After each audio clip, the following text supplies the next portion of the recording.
Hello everyone, in this opportunity I would like to share my review of an article written by Christina Georgiana Foisu over using mother tongue in English language teaching. The article talks about how students and teachers use their mother tongue or L1 in English classroom and how this affects learning the target language or L2. It also talks about different teaching methods and when using L1 is considered useful or unhealthy. Number one is which reading option text did you choose and why? So I chose this article because the topic is very close to what we experience in English classes in Indonesia. Many students, including myself, still rely on our mother tongue when we do not fully understand when teachers' explanation in English.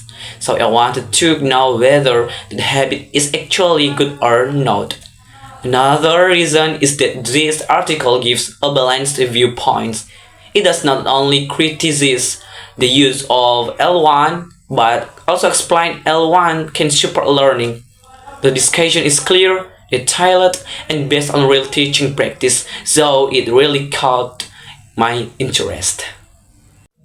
So number two is what was the most important thing you learned from the article? Okay, so the most important thing I learned is that using the mother tongue isn't only always negative. It can be very beneficial if used properly, purposefully, and in balance with the target language.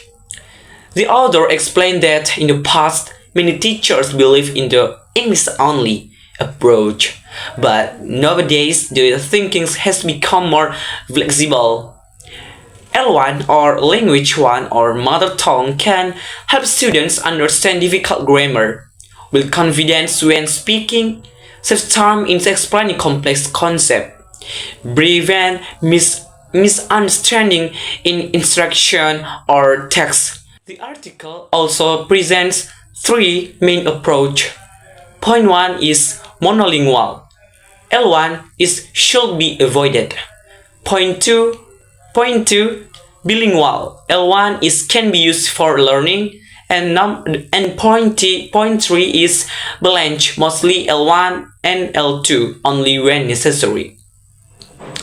The balanced approach which respects students L1 but priorities English seems to be the most effective.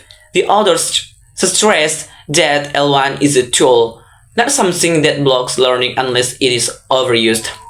I also learned that errors caused by language transfer are normal and teachers should treat them as valuable learning opportunities. Alright, the next review is what additional thoughts or questions come to your mind after reading this article.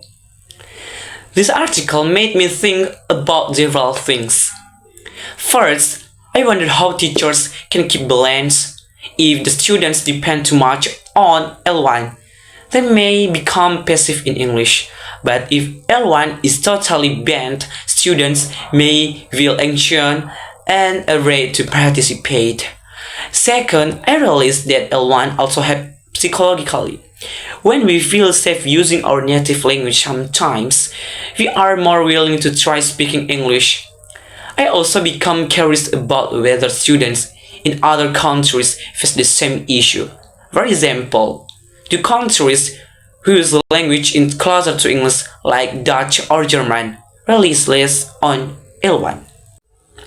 Finally, I feel that learning a foreign language is not about removing our mother tongue.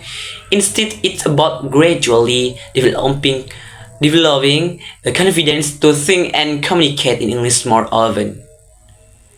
So, in conclusion, the article clearly shows that the debate about language 1 used in English teaching is still ongoing.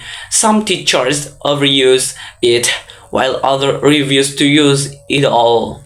But actually, the best solution is to use L1 wisely only when it truly supports understanding and progress.